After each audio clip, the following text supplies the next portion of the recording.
സാഹിത്യ കുലപതി എം.ടി. വാസുദേവൻ നായർ അക്ഷരങ്ങൾ കൊണ്ട് അനശ്വരമാക്കിയ കഥാപാത്രങ്ങളെ നിറങ്ങളിലേക്ക് ആവാഹിച്ച് ചിത്രാങ്കണം കലാകാരന്മാർ. കോഴിക്കോട് ലളിതകലാ അക്കാദമിയിൽ ആരംഭിച്ച മഞ്ഞ് എം.ടിയിലേക്കൊരു കലാപ്രയാണം എന്ന ചിത്ര പ്രദർശനത്തിൽ 40-ലധികം ചിത്രങ്ങളാണുള്ളത്. നിരവധി ആരാധകരാണ് എം.ടിയുടെ കഥാപാത്രങ്ങളെ അടുത്തറിയാനായി ഇവിടേക്ക് എത്തുന്നത്.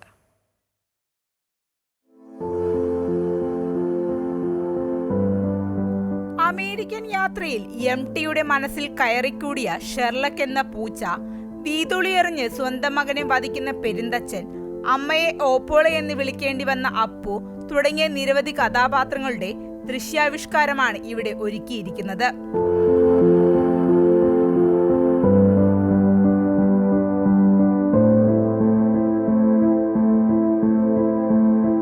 കൂടാതെ വാരണാസി, മഞ്ഞ്, കുട്ടിയടത്തി, ഒരു വടക്കൻ വീരഗാഥ, ദയ എന്ന പെൺകുട്ടി, പഴശ്ശിരാജ, വാനപ്രസ്ഥം തുടങ്ങിയവയിലെ കഥാപാത്രങ്ങളും ചിത്രങ്ങളായി രൂപം കൊണ്ടിട്ടുണ്ട്.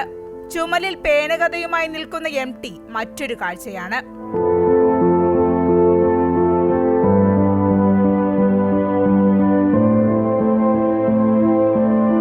ചിത്രാങ്കണം കലാധ്യാപക കൂട്ടായ്മയിലെ 23 കലാകാരന്മാരുടെ സൃഷ്ടികളാണിത്. ഓരോ കൃതികളിലെയും പ്രധാന രംഗങ്ങളാണ് ക്യാൻവാസിൽ പകർത്തിയിരിക്കുന്നതെന്ന് കലാകാരൻ കെ. മോഹന സുബ്രഹ്മണി പറഞ്ഞു. ആ പുസ്തകം 2-3 തവണ വായിക്കുന്നു. അത് വായിച്ചിട്ട് അതിലേറ്റവും നല്ലൊരു മുഹൂർത്തം അവർ സെലക്ട് ചെയ്യുന്നു. ആ സെലക്ട് ചെയ്ത സംഭവം അവരാ മനസ്സിലുള്ളത് ചിത്രമായിട്ട് വരികയാണ്. അപ്പോൾ അവർ ഏതൊരാൾ ആ പുസ്തകം വായിച്ചാൽ പ്രധാനപ്പെട്ടത് എന്താണോ അതാണ് ക്യാൻവാസിൽ പകർത്തിയിട്ടുള്ളത്.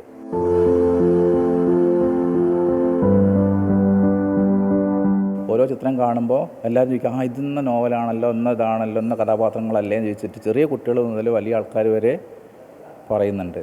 അതിൽ ഞങ്ങൾ തീർച്ചയായും സന്തോഷത്തിലാണ് ഞങ്ങളെല്ലാവരും. വളരെ സന്തോഷവും ഒപ്പം തന്നെ ഒരു സങ്കടവും തോന്നി. കാരണം വെച്ചാൽ ഞങ്ങൾ നേരത്തെ വിചാരിച്ച എം.ടി ജീവിച്ചിരിക്കുന്ന സമയത്ത് തന്നെ ഞങ്ങൾ ചെയ്യാൻ വിചാരിച്ചൊരു പ്രോഗ്രാം ആയിരുന്നു. പക്ഷേ എന്തോ നിർഭാഗ്യം കൊണ്ട് അത് ചെയ്യാൻ പറ്റിയിട്ടില്ല. എന്നാലും അവരെ മകളെ കൊണ്ട് ഇത് ഉദ്ഘാടനം ചെയ്യാൻ കഴിഞ്ഞു. എം.ടിയുടെ കലാപ്രയാണത്തിന്റെ ചിത്രങ്ങൾ കാണാൻ നിരവധി പേരാണ് ഇവിടേക്ക് എത്തുന്നത്. അമൃത ന്യൂസ്, കോഴിക്കോട്.